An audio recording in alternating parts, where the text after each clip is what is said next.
Federalist Paper for Canada, number 10, Recognition and Resolve, Entering the World as a Sovereign People, by a citizen of the North. To all who remain uncertain, to all who still wait for permission to dream freely, let this paper speak clearly. We are not appealing to Ottawa for recognition. We are preparing the world to recognize us. The Confederation of the Free is not a protest. It is not a rebellion. It is not secession from a functioning state. It is the birth of a new country formed by the will of its people, in accordance with the oldest principle in law and liberty alike, that no free people are obligated to remain in a union that no longer represents them. 1. Sovereignty begins with self-determination. We do not need permission to become what we are. We do not need a Clarity Act. We do not require a ruling from the Supreme Court of Canada. Sovereignty does not flow from parliaments. It flows from the people.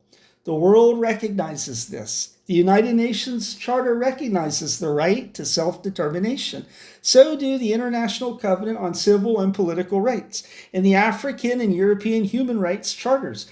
Even the Supreme Court of Canada itself, though often hypocritically, acknowledge that a people who are denied meaningful change have the right to leave.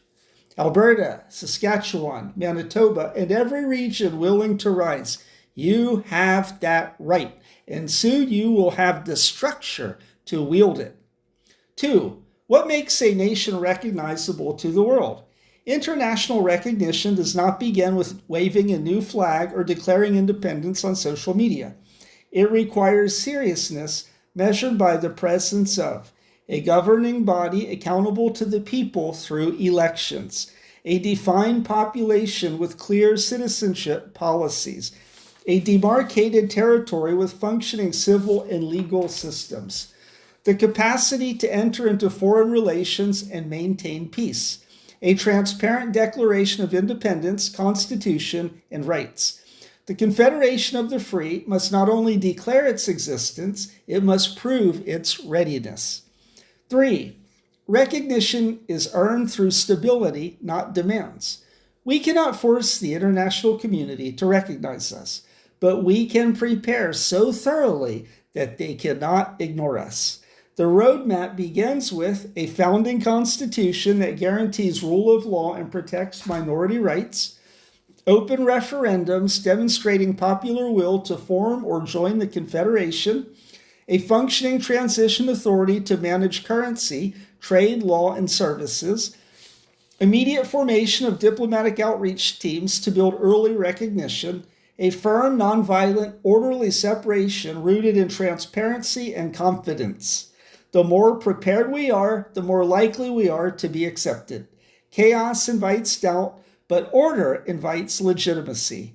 4. Trade and economic relationships come before formal recognition. Before embassies come exports. Before state visits come stable commerce.